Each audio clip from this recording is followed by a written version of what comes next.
अड़ी presented by doctor ortho Ayurvedic oil and capsules, जोड़ों के दर्द की बेजोड़ दवा। कश्मीर के मुजरिमों को आज टीवी9 भारतवर्ष चुन चुन कर बेनकाब करेगा। सबूतों का वो पिटारा मेरे पास है, साजिश की ऐसी चार्जशीट हाथ लगी है जिसे सुनकर और देखकर आपके रोंगटे खड़े हो जाएंगे। जिस कश्मीर में हिंदुस्तान का दिल बसता है, उसे कैसे कुचलने की प्लानिंग होती है, आज हम उसे डिकोड करेंगे। नमस्कार, मैं हूं दिनेश गौतम। हमारी अड़ी में आप सभी का स्वागत है। इन 105 पन्नों में सबूत हैं, गवाह हैं और कश्मीर के खिलाफ चलने वाली पूरी फैक्ट्री है। कैसे पाकिस्तान इस इंडस्ट्री को पाल पोस रहा है, जिस पाकिस्तान में खाने को रोटी तक नहीं, वहां आईएसआई, फौज, सरकार तीनों कैसे अरबों रुपए खर्च करके भारत के देशद्रोहियों से जुड़े हुए हैं, उसका पूरा कच्चा चिट्ठा इन्हीं 105 पन्नों में दर्ज है। आज हम आपको हर चेहरा दिखाएंगे, उनकी साजिशें बताएंगे, क्योंकि यकीन मानिए अगर आपका दिल कश्मीर के लिए आज भी धड़कता है तो इस रिपोर्ट को देखने के बाद खून जरूर खौल उठेगा। तो बगैर वक्त गंवाए शुरू करते हैं खुलासों की पूरी कहानी, दस्तावेजों की जुबानी।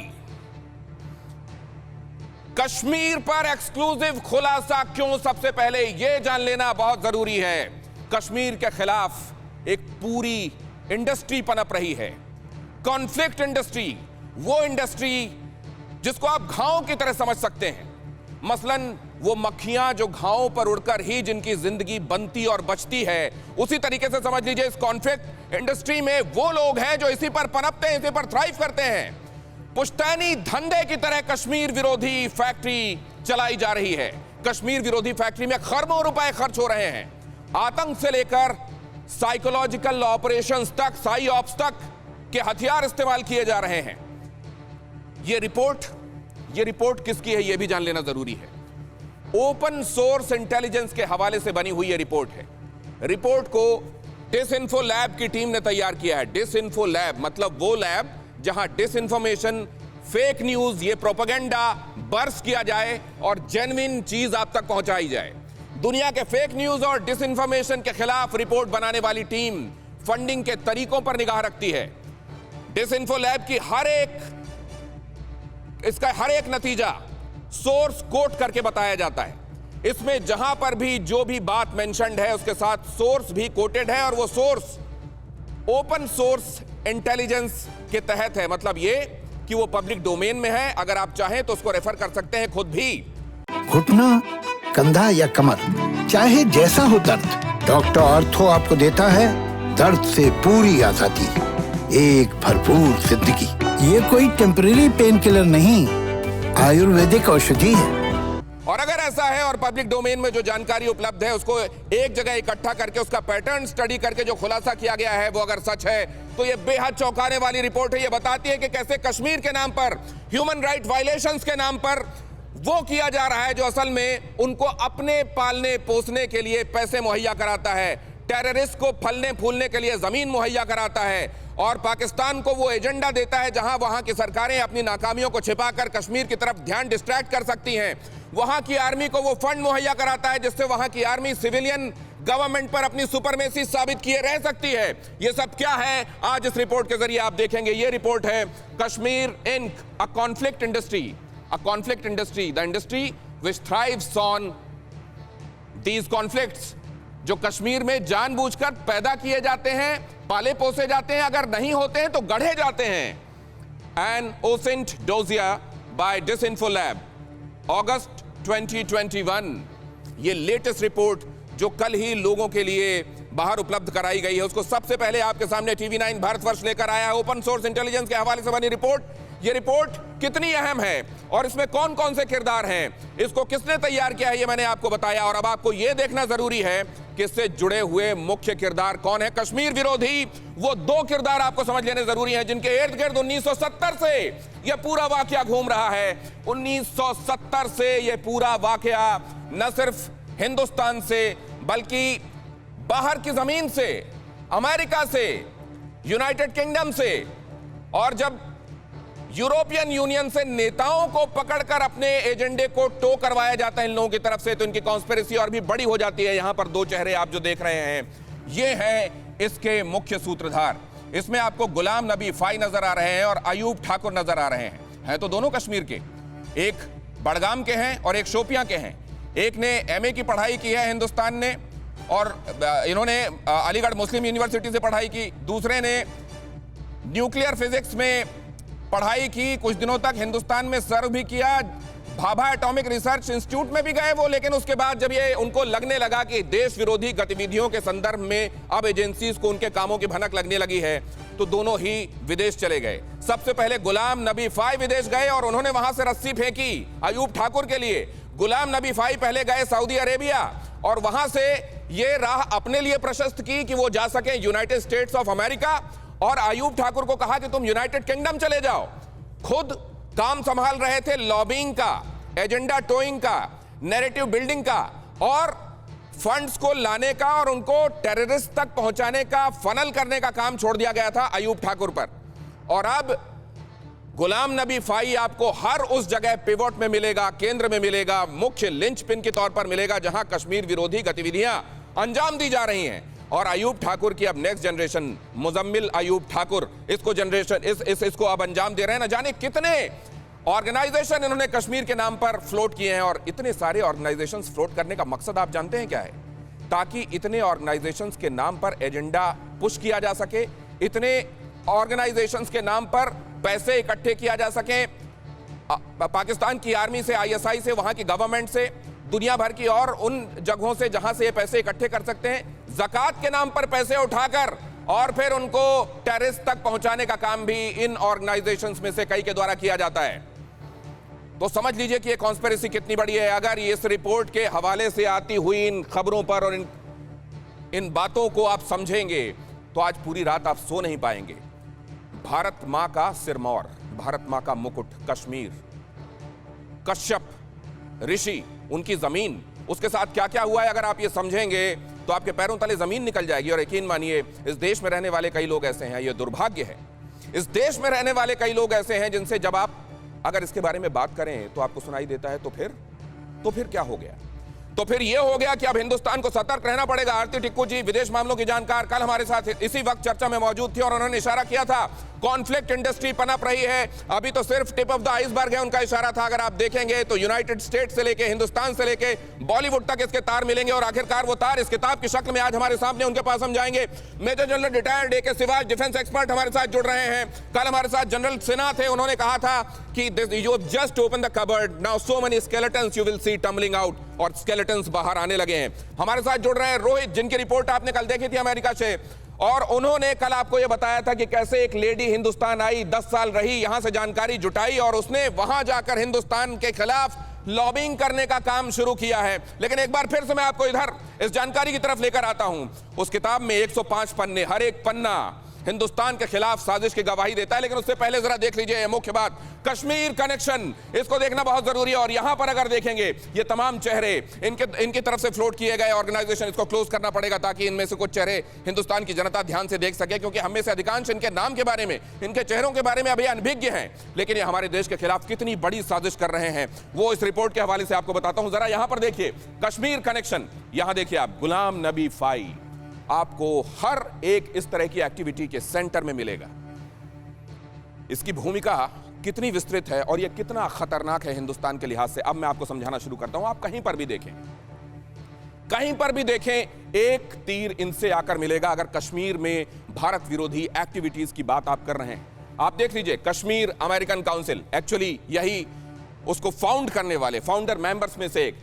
अब देखिए इसमें डायरेक्टर आपको मिलेंगे अब्दुल रऊफ मीर, उधर आप सेक्रेटरी ट्रेजरर देखिए अकरम डार मिलेंगे, इधर आप आ जाइए डायरेक्टर यूसुफ फजीली मिलेंगे, और इधर अगर आप आएंगे तो इसमें वर्ल्ड कश्मीर अवेयरनेस फोरम में अगर प्रेसिडेंट गुलाम नबी मीर मिलते हैं तो फिर देखिए सेक्रेटरी के तौर पर गुलाम नबी फाई से जाकर तार जुड़ते हैं। अगर आप इधर आ जाइए कश्मीर सेंटर में, अगर आप आते हैं कश्मीर सेंटर में डायरेक्टर आपको मिल जाएगा, ब्रुसेल्स का डायरेक्टर मिल जाएगा, प्रेसिडेंट मिल जाएगा। लेकिन इनके अगर तार, जैसे इधर आप देख रहे हैं, ये आखिरकार ये देखिए, ये मुड़कर बेशक तीर पहुंच रहा है लेकिन पहुंच रहा है गुलाम नबी फाई तक। तीसरा ऑर्गेनाइजेशन ले लीजिए, वर्ल्ड कश्मीर फ्रीडम मूवमेंट, अब इसको अगर आप लेकर जाएंगे तो इसके तार भी आखिरकार आपको गुलाम नबी फाई से जुड़े हुए मिलेंगे। इस तरीके से Islamic Society of North America, हर एक जगह पर आप देख लीजिए, या तो सीधे या किसी व्यक्ति, वो व्यक्ति जो उनसे सीधा जुड़ा हुआ है, के जरिए गुलाम नबी फाई इस पूरी वेल ऑयल्ड मशीनरी को ऑपरेट कर रहे हैं, और आज से नहीं, कई सालों से। लेकिन सवाल यह है कि कश्मीर के लोगों के अलावा क्या कश्मीर के लोगों से कंसर्न उन लोगों का रह गया है जो सालों पहले इस धरती को छोड़कर चले गए, जो आज यहां की हकीकत से वाबस्ता भी नहीं, जो बाहर विदेश में बैठकर इन ऑर्गेनाइजेशन को चलाते हुए इनसे पैसे लेते हैं, हजारों हजार डॉलर में हर महीने तनख्वाहें लेते हैं, और फिर वो पैसे जो आते हैं इनको लॉबिंग के लिए, उसमें से भी अपना कट रखते हुए लॉबिंग कंसल्टेंसी फर्म्स को हायर किया जाता है। और अगर ये इतनी बड़ी कॉन्स्पिरेसी है तो क्या हम इस कॉन्स्पिरेसी को वक्त रहते समझ पाए हैं? हमारी एजेंसियां समझ पाई हैं क्या? यह बहुत बड़ा सवाल है। कश्मीर का कनेक्शन और इसके केंद्र में हर anti Kashmir, anti India activities के सेंटर में गुलाम नबी फाई ये नाम क्यों मिल रहा है? कल इस नाम की चर्चा हुई थी शाम को अड़ी में जब हम बात कर रहे थे, लेकिन वहां पर एक छोटा संदर्भ था। अब अगर बड़ी पिक्चर की बात करते हैं आप, तो ये नेटवर्क बहुत खौफनाक लगता है, और उसके केंद्र में जब गुलाम नबी फाई दिखाई देता है तो ये समझ में आता है कि ये नाम तो जाहिर है अगर इतने दिनों से चल रहा है, और ये वो नाम है जिसे आईएसआई से कनेक्शन रखने के आरोप में, आईएसआई से पैसे लेने के आरोप में और इस बात के पुख्ता सबूतों के साथ पकड़े जाने के बाद अमेरिका में जेल हो चुकी है। जेल से आने के बाद कुछ दिनों तक तो ये लो प्रोफाइल रहे महाशय, उसके बाद इन्होंने फिर कश्मीर के संदर्भ में अपना राग अलापना और अपनी एक्टिविटीज को तेज कर दिया, और एक बार फिर से फुल फ्लेजेड तरीके से ऑपरेट कर रहे हैं। सवाल यह है कि जिस धरती से ऑपरेट कर रहे हैं हिंदुस्तान के खिलाफ, क्या वहां इस बात की भनक है, और अगर है तो इनको रोकने के लिए क्या किया जा रहा है? अब अगर यहां पर आप आ जाएं, कैसे यह पुश्तैनी धंधा बन गया है, कश्मीर के खिलाफ गलत सलत बातें प्रचारित करो और उसको एक इंडस्ट्री की शक्ल दे दो, यह बता दो कि अरे वहां तो हालात बहुत खराब हैं, वहां तो ह्यूमन राइट वायलेशंस हो रहे हैं। क्या कभी किसी आतंकवादी ने ह्यूमन राइट वायलेशन नहीं किया? क्या उसकी चर्चा होती है? क्या पाकिस्तान ने ह्यूमन राइट्स के नाम पर झंडे गाड़े हैं? क्या उन्होंने मिसाल कायम की है कि उसकी नजीर दी जाए कि देखिए पाकिस्तान को ह्यूमन राइट्स के मामले में क्या करता है? कश्मीर को बदनाम करने वालों ने साजिश रची, एक कॉन्फ्लिक्ट इंडस्ट्री बनाई, और कॉन्फ्लिक्ट इंडस्ट्री बनाने के बाद क्योंकि उसमें इनका अपना, इनके परिवारों का, इनकी पीढ़ियों का भला हो रहा था, भला उनकी निगाहों में यह भला ही है, पैसे आ रहे हैं ना। It all boils down to money. देखिए कैसे काम चल रहा है, एक जनरेशन से दूसरी जनरेशन को दिया जा रहा काम। अयूब ठाकुर, मैंने आपको बताया शुरुआत में, मुख्य चेहरा अयूब ठाकुर का बेटा मुजम्मिल अयूब ठाकुर। अयूब ठाकुर तो फिर भी बचता था इस बात से कि सीधे कहे कि हमने आतंकवादियों को पैसा दिया। मुजम्मिल अयूब ठाकुर तो खुलकर कहता है कि मेरे बाप ने आतंकवादियों को पैसे दिए, रिपोर्ट बताती। अब आगे आइए, अकरम डार का बेटा एजाज डार, बेटा एक जनरेशन से दूसरी जनरेशन को, क्यों? क्योंकि पुश्तैनी धंधा, घर का काम चल रहा है, इससे घर में पैसे आ रहे हैं। कश्मीर का राग झूठा आलाप के घर में पैसे आ रहे हैं, कैसे छोड़ा जाए? अभी तक मैंने किया, अब मैं नहीं कर सकता, अब तुम करो। अब आप देखिए, यूसुफ फाजिल, बेटी समीरा फाजिल, यहां आ जाइए। गुलाम नबी फाई तो खैर इनके सबके पितामह लगते हैं इस रिपोर्ट में। इधर आ जाइए, हाफसा कंजवाल, इधर अगर आप आएंगे, समीरा फाजिल और हाफसा कंजवाल आपस में कजिन हैं। हाँ, एक चीज और मैं बताऊंगा, खैर उसमें मैं बाद में आता हूं। घुटना, कंधा या कमर, चाहे जैसा हो दर्द, डॉक्टर ऑर्थो आपको देता है दर्द से पूरी आजादी, एक भरपूर जिंदगी। ये कोई टेम्परेरी पेन किलर नहीं, आयुर्वेदिक औषधि है। टोनी अशाई, बहुत नाम आता है इनका, कई बार हिंदुस्तान के भी कई नामचीन चेहरों के साथ देखे गए हैं, लेकिन कितनी बड़ी कॉन्स्पिरेसी के ये भी कल पुर्जे हैं, ये आगे मैं आपको बताता हूं। खैर, ये रिश्तेदार हैं किनके? सहला अशाई के। इधर आ जाइए, गुलाम मोहम्मद सैफी, इनकी बेटी है साइस्ता सैफी। गुलाम मोहम्मद सैफी को हुर्रियत कॉन्फ्रेंस, पाक ऑक्यूपाइड कश्मीर, वहां हेड बनाया गया था। उनकी बेटी साइस्ता सैफी, और साइस्ता सैफी जो मैं कह रहा था मैं आपको बाद में बताऊंगा, साइस्ता सैफी मुजम्मिल अयूब ठाकुर, वैवाहिक रिश्ता। आगे आ जाइए, गुलाम नबी मीर, बेटा ऐमान मीर, क्योंकि इस कॉन्फ्लिक्ट इंडस्ट्री में झूठ का प्रचार करके हिंदुस्तान के खिलाफ एजेंडा चलाकर पैसे आ रहे हैं, एक जनरेशन पल गई, अब वो धंधा दे दिया गया है, अब गल्ले पर बेटा बैठ रहा है। ये हालात हैं, पाकिस्तान के खिलाफ कॉन्स्पिरेसी की दुकानें चल रही हैं और एक पीढ़ी से दूसरी पीढ़ी को ये हस्तांतरित हो रही हैं। और ये बताती है ये रिपोर्ट, 105 पन्नों का ये दस्तावेज अब नेट पर उपलब्ध है, आप भी इसको रेफर कर सकते हैं। ओपन सोर्स इंटेलिजेंस है ये, और पब्लिक डोमेन से ली गई चीजों का इसमें हवाला है, इसलिए छिपा हुआ कुछ नहीं है। लेकिन सबसे पहले मैं इसको लेकर आरती टिक्कू जी के पास जाना चाहता हूं। आरती टिक्कू जी, जिस बात का हवाला आप देख रही थी, ये कॉन्फ्लिक्ट इंडस्ट्री, ये तो मतलब कल मेरे हाथ में आया दस्तावेज, रात में 3 बजे तक मैं पढ़ता रहा, मुझको सपने भी इसी के आते रहे। कितना खौफनाक है ये पूरा का पूरा जाल। बिल्कुल, देखिए 20 साल से मैं लगातार लिखती आ रही हूँ, इसके बारे में मैं बोलती आ रही हूँ कि ये कॉन्फ्लिक्ट इंडस्ट्री है। इसमें सबसे बड़ा प्रमाण जो आपको मिलेगा कि ये कैसे इस कॉन्फ्लिक्ट इंडस्ट्री ने कितने लोगों को रोजगार दिया, कितने लोगों के घर भरे और कितने लोगों की करियर्स बनाए। तो उसका सबसे बड़ा प्रमाण है कि आप श्रीनगर जाइए और आपको एक कॉन्फ्लिक्ट जोन नहीं दिखाई देगा। आपको कोई ऐसा जो तशद्दुद या वॉर का जो सीन है या बैटल ग्राउंड नहीं दिखेगा। आपको बंगले दिखेंगे, आपको गाड़ियां दिखेंगी, आपको एक मामूली सा क्लर्क, एक मामूली सा टीचर, उनके घर देखिए, उनका रहन सहन देखिए, तो आपको समझ आएगा कि ये एक कॉन्फ्लिक्ट इंडस्ट्री जो पिछले 30 साल में पनपी है, इसके पीछे बहुत बड़े बड़े फोर्सेस है। अमेरिका से लेकर पाकिस्तान तक, पाकिस्तान से लेकर बॉलीवुड तक, बॉलीवुड से लेकर दिल्ली और कश्मीर तक एक बहुत बड़ा नेक्सस है, जिसकी वजह से जो गरीब कश्मीरी मुसलमान जो था वो रेडिकलाइज कराया गया, जबरदस्ती करके उनको इस्लामिक जिहाद के रास्ते पे चलाया गया, उनको मरवाया गया, उनको हथियार दिए गए, उनके हाथों में पत्थर दिए गए और उसका नतीजा ये निकला कि पिछले 30 साल में ना कि सिर्फ ये कश्मीरी मुस्लिम जो रेडिकलाइजेशन है, इस्लामिक रेडिकलाइजेशन जो है पिछले 30 साल में हुई, पर सबसे बड़ा ये हुआ कि एक माइनॉरिटी कम्युनिटी, कश्मीरी हिंदुओं की जो माइनॉरिटी कम्युनिटी है, उनके जेनोसाइड हुआ, एथनिक क्लिंजिंग हुई, वो बेघर हुए और आज तक 30 साल के बाद भी उनको वापस जाने का कोई रास्ता नहीं है। आपने ये कहा था मैम कि हम इस बारे में, आपने बहुत बड़ा काम भी इसमें आप कह रही हैं कि किया है और आपने इसको इनसाइड आउट देखा है, तो मैं आपसे ये भी समझना चाहूंगा कि हमने वक्त रहते अवेयर रहकर इसके खिलाफ काउंटर क्या किया है, ये भी मैं आपसे समझना चाहूंगा। लेकिन इसमें जो आप कह रही थी वो जरा जल्दी से पढ़ देता हूं। इसमें प्रोलॉग में एक बात लिखी हुई है, The way conflict is designed, it has generated growing number of stakeholders. इस कॉन्फ्लिक्ट को ऐसे डिजाइन किया गया है कि हर दिन इससे हर कोई जुड़ने वाला अपने आप को जो जुड़ा है उसको ये लगा है कि मेरे लिए तो ये माफिक है, मेरे लिए ये बेहतर है।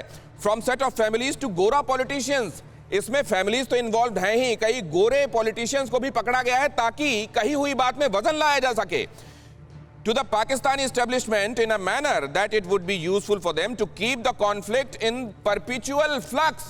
हमेशा ये घाव बना रहे, हमेशा ये खून रिश्ता रहे। वो कौन है जो इस रिश्ते हुए खून में पनपते हैं? क्या वो इंसान है या खून पर पनपने वाले कीड़े? सिवाज साहब, देखो दिनेश, ये कॉन्फ्लिक्ट इंडस्ट्री एक बड़ी इंडस्ट्री है, जैसे आप इसको निकाला है। ये काफ़ी सिक्योरिटी फोर्सेस को पता है और इसको पकड़ना इतना आसान नहीं है और इसके नेटवर्क जो है पूरे वर्ल्ड के अंदर है और ये भारत में नहीं, अमेरिका में भी है, यूरोप में भी है, मिडिल ईस्ट में है और इसका ताना बाना सारा आईएसआई के पास है और आईएसआई इसके साथ खेलता है। एक ये फोर्स नैरेटिव बनाता है, एक को जो चीज़ नहीं हो रही उसको अपनाएगा और आपको ऐसा लगेगा यही सच है और ऐसा फोर्स नैरेटिव इन्होंने अपनाया है कश्मीर घाटी में। लोगों को गुमराह किया है, उनको रेडिकलाइज किया है, एक प्रकार ऐसा फॉल्स मिराज एस्टेब्लिश करके उनको एक रास्ते पे ले गए और ये जो पत्थरबाजी वाली घटनाएं हैं, ये इसके अंदर हुर्रियत कॉन्फ्रेंस एक जो चेहरा था वो सामने दिख रहा था, मगर इसके साथ साथ जो कॉन्फ्लिक्ट इंडस्ट्री में एक कई चेहरे हैं जो कि बिना दिखे पीछे से काम करें। हुर्रियत कॉन्फ्रेंस जो है उनका एक चेहरा था जो सामने था और उसने बहुत ज्यादा काम किया है इंडस्ट्री इसके अंदर, कश्मीर के अंदर, जिसके अंदर रेडिकलाइजेशन हुई है, लोगों को पैसा दिया है, उनको पत्थर फिकवाए। तो मैं ये एक चीज बताऊंगा दिनेश, ये नेटवर्क को निकाल सकते हैं हम अगर हमारी सिक्योरिटी फोर्सेस बिल्कुल जाए, क्योंकि इसका ताना बाना है, इसका ताना बाना हमारे पास अभी भी है। और कहां तक पहुंचेंगे जब हम ये देखते हैं कि इस नेटवर्क से आखिरकार कोई ऐसा भी जुड़ा हुआ है जो जो बाइडेन एडमिनिस्ट्रेशन में कहीं पोजीशन होल्डर है, जब हम ये देखते हैं कि इसमें वो पॉलिटिशियंस इन्वॉल्व हैं जिनको लॉबिंग फर्म्स ने, उसमें ट्रेल दिखती है, मनी ट्रेल का हवाला है कि पैसे आज पे किए गए और 2 दिन बाद उन्होंने कश्मीर को लेकर ट्वीट किया। लेकिन अगर उसी लॉबिंग फर्म का कॉन्ट्रैक्ट एक्सपायर कर गया तो उस पॉलिटिशियन ने उसके बाद से 3 साल तक कश्मीर को लेकर कोई चू नहीं की, तो जिसको दर्द होता है उसको एक दिन का दर्द होता है क्या? ये तो दिनेश एक पॉलिटिकल डिसीजन लेना पड़ेगा, हार्श डिसीजन, और आपको ये नहीं देखना पड़ेगा कि वो किस पॉलिटिकल पार्टी में है जो कि इसके साथ इन्वॉल्व है। और ये सच्चाई है, कश्मीर घाटी के अंदर ये जो फॉल्स नैरेटिव एस्टेब्लिश किया गया है ये इन्होंने किया है। और इसीलिए ये इनेविटेबल हो गया था कि जहां पर ये सड़ांध फैलती जा रही है, सर मैं आपके पास आता हूं, जहां पर ये सड़ांध फैलती जा रही है 5 अगस्त 2019 भारत ने फिर उस सड़ांध पर मरहम पट्टी करने का काम तो किया है, लेकिन अब देखिए उस पर भी घाव बनाने की कोशिश आप जब पाएंगे 2016 से लेकर 2019 तक ये जो कंपनियां हैं, ये जो ऑर्गेनाइजेशंस हैं, इनको फ्लोट करने की बाढ़ आ गई। कश्मीर को कहीं पर भी नाम में रखना है, कहीं कश्मीर कनेक्शन कर देना है, कहीं स्टैंड फॉर कश्मीर कर देना है, जस्टिस फॉर कश्मीर कर देना है, और कश्मीर को लेकर कोई भी बात वो सच हो या झूठी हो उसको ट्वीट कर देना है, उसको रीट्वीट कराना है। लेकिन आपको ये ट्वीट और रीट्वीट भी एक मौसम में दिखाई देंगे, 5 अगस्त के आसपास दिखाई देंगे, पूरे साल कोई चर्चा नहीं होती, 5 अगस्त के आसपास इसमें बाढ़ आ जाती है। अरे जिसको दर्द होता है किसी कॉज को लेकर वो घड़ी देखकर चीखता है क्या? रोहित मैं आपके पास आने वाला हूं, और अगर इतना खुला खेल फर्रुखाबादी है और अंधे को समझ में आ रहा है कि ये क्या चल रहा है, तो फिर गवर्नमेंट्स क्या कर रही हैं? वो गवर्नमेंट्स जो कहती हैं कि हम कम से कम डेमोक्रेसी के मामले में एक साथ मजबूती के साथ खड़े हुए हैं, क्या उनको ये सब दिखाई नहीं दे रहा है?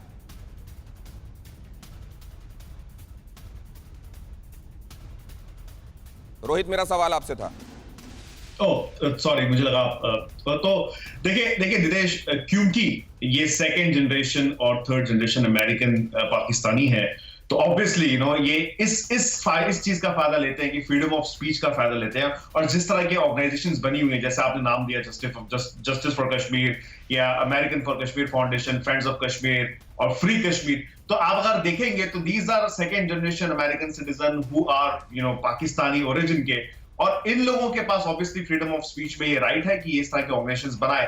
लेकिन the most important thing is Dinesh कि इनका जो हमने कल स्टोरी की थी करीम जोड़ा फिशर की, इनका जो सबसे बड़ा एजेंडा ये है कि यहाँ के जो पॉलिटिशियंस है उनको catch them when they are young. आप उनको उनके स्टेट लेवल पे जब वो जूनियर सेनेटर्स होते हैं या स्टेट लेवल के सेनेटर्स में, catch them when they are young. आप उनको इन्फ्लुएंस करें। और देखिए किसी भी, अगर आप कैपिटल हिल पे जाएं, आरती इसका obviously she will agree with me, इनके जो स्टाफर्स होते हैं प्रीटी यंग होते हैं, ये 20-25 साल के, 26 साल के, 30 साल के होते हैं। They are pretty ignorant about दुनिया में जो चल रहा है। तो अगर आप उनको उस समय इन्फ्लुएंस कर पाए तो फिर जाहिर सी बात है कि इस तरह की ट्वीट्स बाहर आ जाती है। मैं एग्जांपल देना चाहूंगा कमला हैरिस का, जब वो रन कर रही थी फॉर प्रेसिडेंसी, उन्होंने भी कश्मीर को लेकर एक बहुत ही बेबुनियाद सा बयान दिया था। क्यों? क्योंकि she was probably influenced by one of those people. अगर आप बात करें समीरा फजीली की, उनके तो खैर सीधे ताल्लुकात है इसमें। या बहुत बड़ी बात कह रहे हैं, या बहुत बड़ी बात कह रहे हैं कि अगर पोजीशन ऑफ इन्फ्लुएंस पे जाकर, उसके कान के करीब जाकर मैं कोई बात कहता रहूंगा और मेरा जो प्रतिस्पर्धी है वो अपनी बात कहेगा ही नहीं जाकर, तो ओपिनियन तो उस तरीके का बनने लगेगा जो मैं कह रहा हूं। क्या हिंदुस्तान ने वो जगह खाली छोड़ी है आरती टिक्कू जी? घुटना, कंधा या कमर, चाहे जैसा हो दर्द, डॉक्टर ऑर्थो आपको देता है दर्द से पूरी आजादी, एक भरपूर जिंदगी। ये कोई टेम्परेरी पेन किलर नहीं, आयुर्वेदिक औषधि है।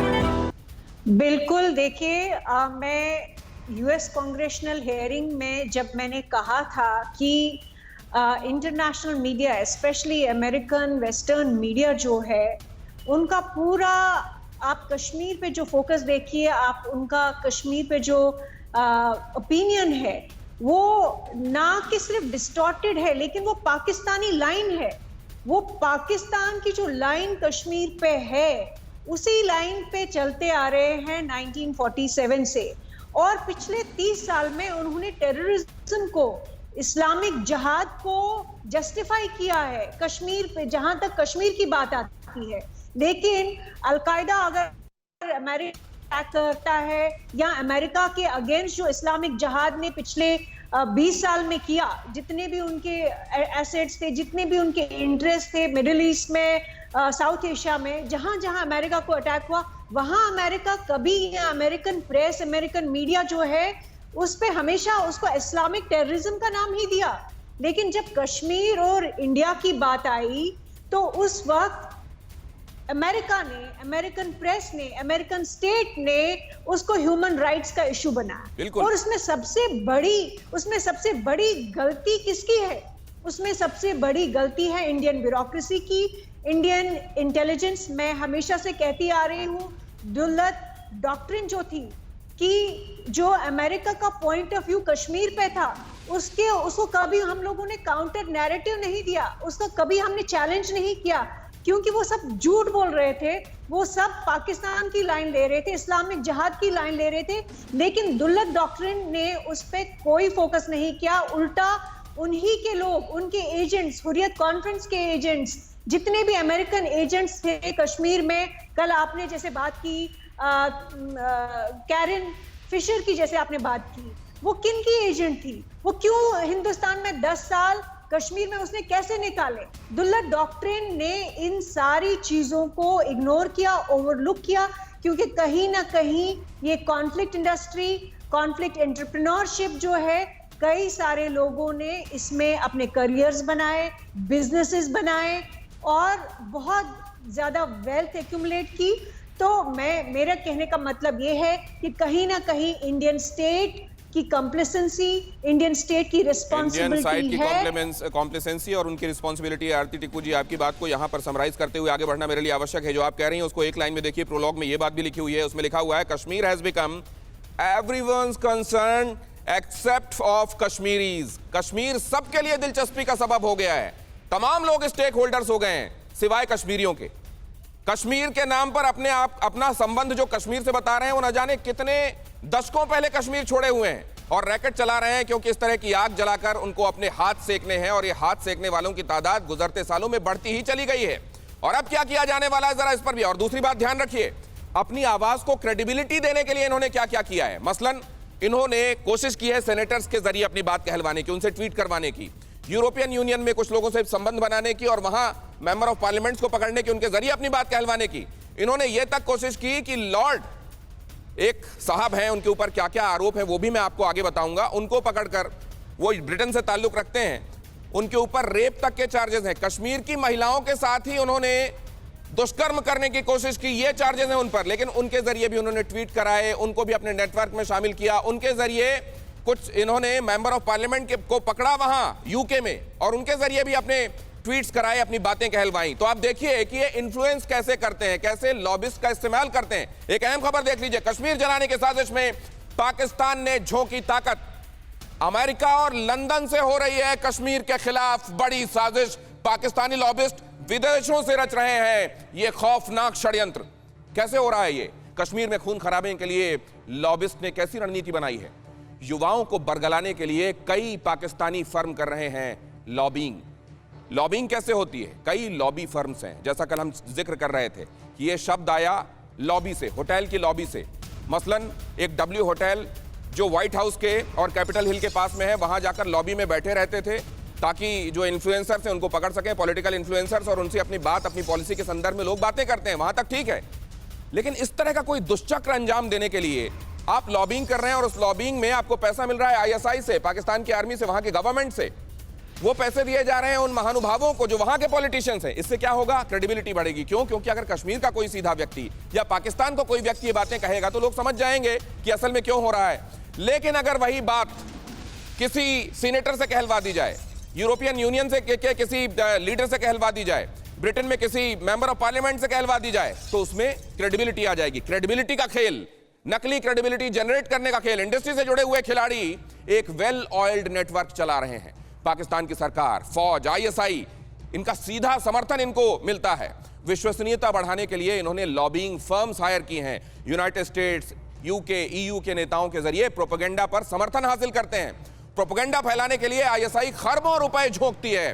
पाकिस्तानी और कथित दलित एक्टिविस्ट को भी इसमें जोड़ा गया, खालिस्तानियों को भी जोड़ा गया, ताकि यह कहा जा सके कि एट्रोसिटीज जहां भी इंसान के खिलाफ हो रही हैं हम आवाज उठा रहे हैं। केवल कश्मीर की बात नहीं है, CIA के एजेंट्स तक को तोड़कर खुद में मिला चुके हैं ये लोग। आप समझिए, CIA जिनकी इंटीग्रिटी, क्रेडिबिलिटी को बेजोड़ माना जाता है, उसके एजेंट्स को तोड़कर अपने साथ मिला लिया और अपने एजेंडा को पुश कराया। कई इंडियंस को भी लालच और दबाव में इन्होंने अपने साथ शामिल करने की कोशिश की है। और अगर ये हालात हैं और इस दुष्चक्र को इस लेवल पर ले जाया जा रहा है तो खतरा कितना बड़ा है सिवाज साहब? बहुत बड़ा खतरा दिनेश, इसको आपको लार्जर पिक्चर देखना पड़ेगा। ये जो आईएसआई है इसके बड़े हाथ है और इसने बड़े इंटेलिजेंट वे से पूरे यूरोप के अंदर, अमेरिका के अंदर और मिडिल ईस्ट के अंदर एक प्रकार अपना जाल बिछा रखा है। और ये जो ऐसे आप बोले कि सेनेटर्स को, एमपीज को और कहीं ना कहीं रिपब्लिकन डेमोक्रेट दोनों को कांग्रेस में, अमेरिका में ये इन्फ्लुएंस करते हैं, उनको पैसा देते हैं। इनके पास ड्रग्स का पैसा, एक बंदे को इतना पैसा देते हैं उसको खरीद लेते हैं और वो आपकी बातचीत करता है और जो चीज झूठ है वो सच लगने लगती है और उसकी क्रेडिबिलिटी आती है। और ये एक बड़े लार्ज स्केल पे हो रहा है और इंडिया में जो हमारी इंटेलिजेंस एजेंसी थी वो बहुत धीरे थी इसको काउंटर करने के लिए और कहीं ना कहीं हमारी डिफेंसिव एटीट्यूड थी, हम प्रोएक्टिव नहीं थे। मगर ये लास्ट 10 साल में काफी कुछ बदला हुआ है। अभी हम प्रोएक्टिव आए हैं, हम ये स्ट्रेटेजी करके आए हैं कि हम उसको कट करें जहां से, सोर्स से, चाहे वो सिक्स फॉर जस्टिस है। अगर आप देखें जिस प्रकार से जर्मनी में, कनाडा में, इंग्लैंड के अंदर ये जो खालिस्तान मूवमेंट को बढ़ावा दिया जा रहा था वो अभी खत्म हुआ है लास्ट 6 महीने में, जब इंडियन गवर्नमेंट ने बहुत प्रेशराइज किया है और उन गवर्नमेंट को डायरेक्ट कम्युनिकेट किया। तो मतलब ये है दिनेश, ये पैसे का खेल है और ये जो बहुत पैसा लगा रही है आईएसआई और इन सेनेटर्स को और एमपीज को भी खरीद रही है और किसी तरीके से ये ड्रग का पैसा है। इससे क्या है कि ये एक जहर फैलाते हैं कश्मीर घाटी के अंदर। जो चीज वहां नहीं हो रही उसको इमेजिनरी प्रोड्यूस करते हैं और वो दिखाते हैं कि वो हो रही है। नहीं, आप बिल्कुल सही कह रहे हैं सर। अब जैसे इन्होंने पाकिस्तान के ट्विटर हैंडल से ट्वीट किया गया और ऑफिशियल ट्विटर हैंडल से ट्वीट किया गया कि देखिए किस तरीके से पैलेट गन्स के जरिए वहां पे एक महिला को मारा गया और उसके पूरे चेहरे पर चोट आई है। एक्चुअली वो पैलेस्टाइन का मामला था जी, बिल्कुल। लेकिन इसको जब तक और आज तक सर ये भी हैरानी की बात है कि ट्विटर ने इस तरह के किसी भी वीडियो को मैनिपुलेटेड करार, मैनिपुलेटेड मीडिया टैग भी नहीं किया सर। बिल्कुल ठीक करो, बहुत ठीक बोला दिनेश। ये सच्चाई है कि एक विडंबना है कि हम इसको अच्छी तरीके से काउंटर नहीं कर पाए। मगर अब टाइम आ गया है कि जो भारत की इंटेलिजेंस एजेंसी है, भारत की गवर्नमेंट है, भारत की डिप्लोमेसी है, आज इसको काउंटर कर रही है हर स्फेयर में और इसीलिए इनको एक्सपोज किया जा रहा है। अभी आप देखो एनआईए ने हुर्रियत कॉन्फ्रेंस को एक प्रकार से हिस्ट्री बढ़ा दिया। वो जो इतना पैसा लेते थे आईएसआई से, पत्थरबाजों को देते थे, गलत नैरेटिव फैला रखा था जम्मू एंड कश्मीर में, आज उनका पता नहीं कहां गए। लेकिन मुझे आज समझ में नहीं आ रही है सर, जब ये कहा जाता है कि जो ये मुल्क हैं, खासतौर से जिन्होंने टेररिज्म का दंश झेला है, जब वो ये कहते हैं कि हमने एक साझा नेटवर्क बनाया है, हमारी एक अहद है टेररिज्म के खिलाफ, हम एक जैसा नजरिया रखते हैं, क्या ये सच लगता है जब हम देखते हैं कि क्या हो रहा है यूरोपियन यूनियन की जमीन से, क्या हो रहा है ब्रिटेन से, अमेरिका में क्या हो रहा है एन नाक के नीचे? रोहित, जब आप ये देखते हैं, आपका इंडिया से ताल्लुक है, आप अमेरिका में रह रहे हैं, आप वहां पे काम करने के तरीके के को जानते हैं, वहां के लीडर्स का माइंडसेट समझते हैं, ऐसा क्यों हो रहा है और इसके नतीजे क्या होंगे? देखिए दिनेश, जैसा कि मैंने कहा, बहुत ज्यादा इग्नोरेंट लीडर्स हैं अनफॉर्चुनेटली, और होता ये है कि अगर आप जैसे कि वो जो नाजी जो प्रोपेगेंडा था, आप जितनी बार झूठ बोलिए वो सच लगने लगता है। I mean that is unfortunately true. और दूसरी बात इसमें दिनेश ये है, जो सबसे इंपॉर्टेंट बात है वो ये है कि कहीं ना कहीं जैसा कि आपने स्टार्ट में कहा था कि it is become a money making business. तो आप देखिए ऐसे लोग सेकंड जनरेशन पाकिस्तानी अमेरिकन या थर्ड जनरेशन जिनका कोई ताल्लुकात भी नहीं है कश्मीर से, वो इसके बारे में झूठ फैला रहे हैं। तो कहीं ना कहीं इसको समझना पड़ेगा और इसको एक्सपोज करना, जो हम अपने चैनल के जरिए कर रहे हैं आज, बहुत जरूरी है। और तीसरी बात, जब defence minister Lloyd Austin Bharat आके कहते हैं कि फ्रेंड्स जो हैं आपस में कोई भी बात कर सकते हैं, तो आई एम वेरी सरप्राइज कि हमारे मिनिस्टर्स इस तरह की बातें क्यों नहीं करते, या अगर करते हैं तो उसको पब्लिक डोमेन में से उस नॉलेज को आने क्यों नहीं दिया जाता कि हम इस डिसइंफॉर्मेशन के लिए भी हमने एंथनी ब्लिंकन से बात की है या लॉर्ड ऑस्टिन से बात की है। अनफॉर्चुनेटली मुझे लगता है कि ये करना बहुत जरूरी है, क्योंकि यहाँ के जो लीडर्स हैं, राइट, यहाँ के जो बड़े लीडर्स हैं, ये बड़ा ही एक पिरामिड टाइप का मॉडल है। तो अगर एंथनी ब्लिंकन कहे इस बात को, तो यहाँ के जो बाकी के जो लेजिस्लेटर्स हैं, जो हाउस ऑफ रिप्रेजेंटेटिव में काम करने वाले लोग हैं या सेनेटर्स हैं, उनका स्टाफ है, they will take note of these comments. पर ये हमारी बदकिस्मती है कि हमारे लीडर्स इस तरह की बात खुले तौर पे पब्लिक डोमेन में करने से कतराते हैं। दिनेश, ठीक है, मैं आरती टिक्कू जी से एक सवाल और जल्दी से जानना चाहता हूं। आरती टिक्कू जी, इधर कुछ सालों में ये जो बढ़ोतरी आई है, इस तरह के और ऑर्गेनाइजेशंस फ्लोट करने की जो एक होड़ दिखाई दी है, ये क्यों है? और क्या ये डेस्परेशन है? उनको लग रहा है कि अब उनकी दुकानें बंद हो रही हैं इसलिए डेस्परेशन है, या इस बात से वो उत्साहित हैं कि अब और कंड्यूसिव माहौल बन गया, अब हम इस तरह के और ऑर्गेनाइजेशन फ्लोट कर सकते हैं? ये एक्चुअली क्या है?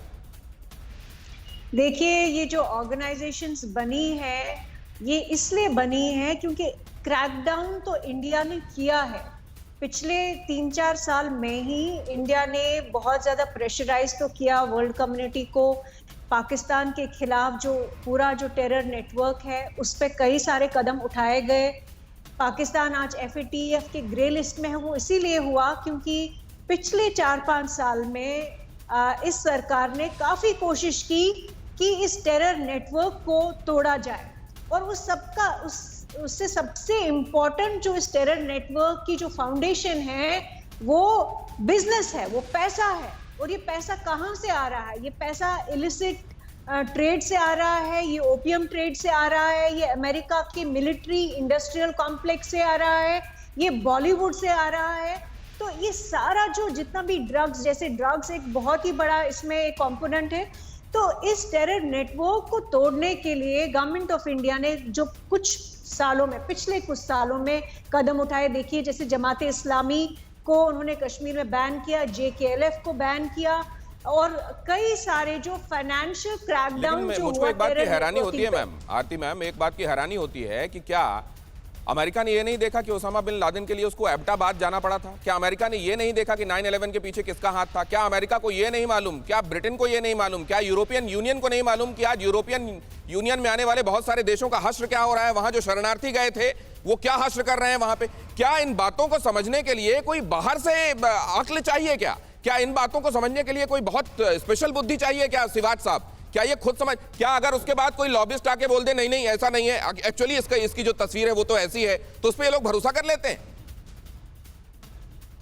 बिल्कुल, देखिए आनी चाहिए कि जो चीज हो रही है कि असलियत क्या है, क्यों नहीं समझ पा रहे हैं? ये कश्मीर का और ये आज की तारीख में पाकिस्तान का असली चेहरा क्यों नहीं समझ पा रहे? भारत ने अभी उसको एक्सपोज किया तो अब लोग समझने आए हैं कि किस हिसाब से पाकिस्तान टेररिज्म में इन्वॉल्व है। और जबकि अमेरिका खुद विक्टिम है 9/11 का, और जहां पर अबोटाबाद में आपने ठीक बोला ओसामा बिन लादेन मिला तो वो पाकिस्तान में मिला, अल कायदा अभी भी अफगानिस्तान में है, इस्लामिक स्टेट अभी भी अफगानिस्तान में है, और झूठ बोलता जा रहा पाकिस्तान की हमारा कोई नाता नहीं। तो ये सच्चाई है जब डॉलर तक आप एक्सपोज नहीं करोगे ये पाकिस्तान और इस जैसी ऑर्गेनाइजेशन मानने वाली नहीं। राइट, लेकिन मुझे लगता है सर कि जब डॉलर की पट्टियां बांध दी जाती होंगी आंखों में, जब रुपयों की पट्टी आंखों में बांध दी जाती होगी, तो वो हकीकत जो 100 बार देख चुके हैं वो भी दिखाई देनी बंद हो जाती होगी। बहुत शुक्रिया करूंगा आप सभी का। और ये रिपोर्ट जो आज सामने आई है और इसने जो हकीकत आपके सामने बयान की, उससे एक बात आपको समझ में आ गई होगी, हमको कश्मीर का घाव बहुत दर्द देता है, लेकिन घाव का हवाला वो भी देते हैं जो घाव बनाते हैं। पहले घाव बनाते हैं, फिर हम मरहम बेचते हैं, और फिर से आके घाव लगाते हैं ताकि फिर से मरहम बेची जा सके, और फिर ये सिलसिला अनवरत चलता रहता है। अब इसको रोकने का वक्त आ गया है अड़ी, क्योंकि हमें है देश की बड़ी। हमने की गलती फिर एक बार, कोरोना ने किया दोबारा प्रहार। मास्क, 2 गज दूरी, करें अपनी सुरक्षा पूरी। कोरोना टीका हम सबको लगाना है, मिलकर साथ समझदारी से कोरोना को हराना है।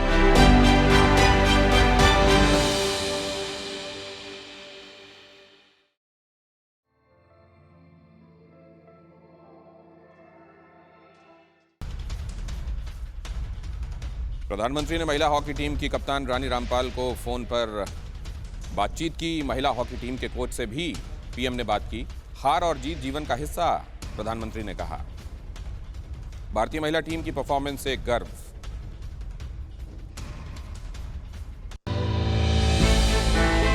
हमने की गलती फिर एक बार, कोरोना ने किया दोबारा प्रहार। मास्क, 2 गज दूरी, करें अपनी सुरक्षा पूरी। कोरोना टीका हम सबको लगाना है, मिलकर साथ